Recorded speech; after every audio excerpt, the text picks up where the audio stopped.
It's Mickey TV. And this is my Minnesota Vikings 2017 week number 10 game recap of the Minnesota Vikings versus the Washington Redskins.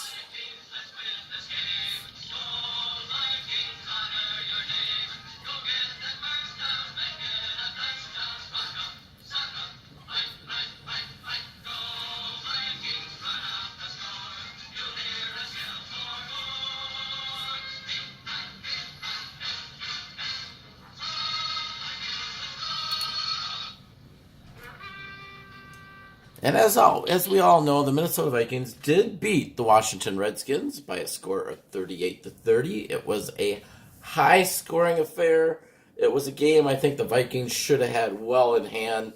I don't think the Redskins should have scored as many points as they did, but because of a couple turnovers by the Vikings, especially from the quarterback, we pretty much kept the Redskins in the game almost to the end. So, again, I guess you can get away with this in the regular season.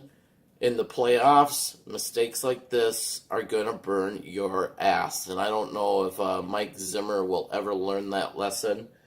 So we'll just, wander through the season here and stumble through the wins and get a win here and get a win there without correcting certain issues that I think have been brought up on the team. But let's first review what has happened, or I'll review player stats and maybe put in a few comments here and there.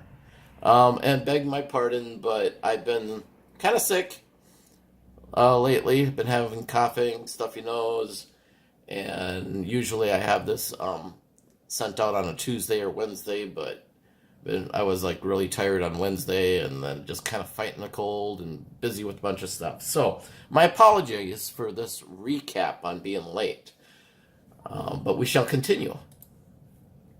All right, Case Keenum had 21 of 29 passes completed for 304 yards, 4 TD passes, 2 interceptions, and he winds up with a quarterback rating of a 98.9. If it weren't for those 2 interceptions, that quarterback rating would have been much higher. And it kind of concerns me. Those passes were basically duck passes, just passes that were just thrown up and kind of lobbed.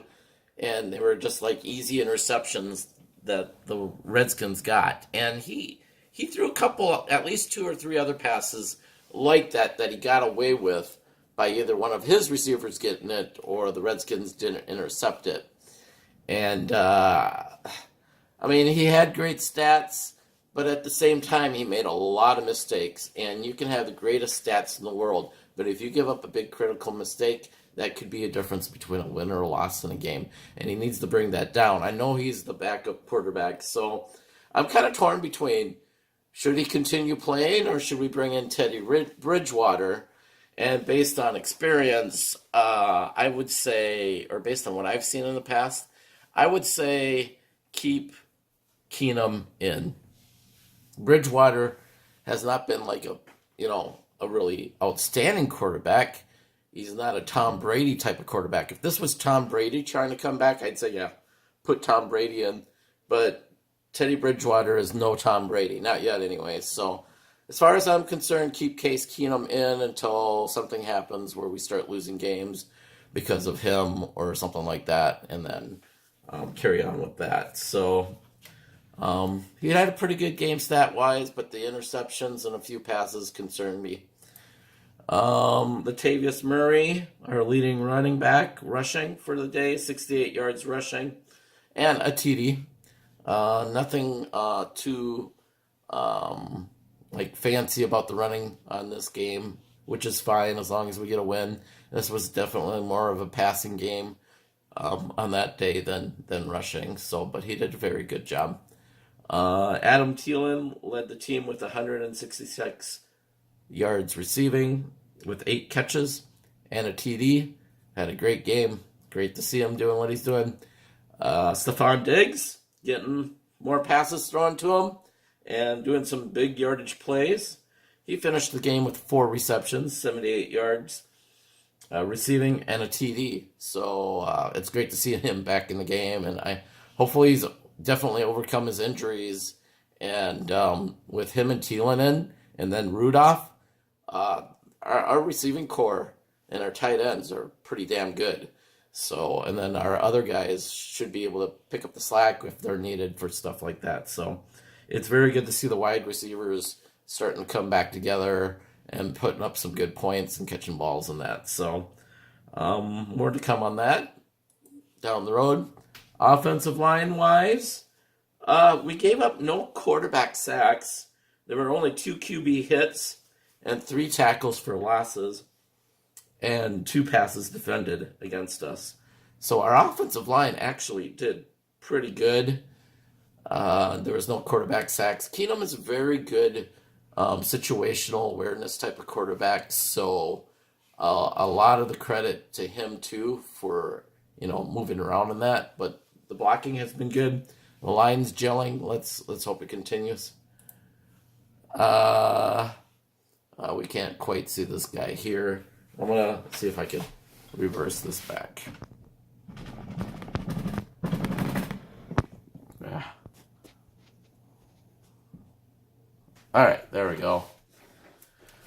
Eric Kendricks led the defense with 10 tackles, 5 of which were solo, and he had a tackle for a loss.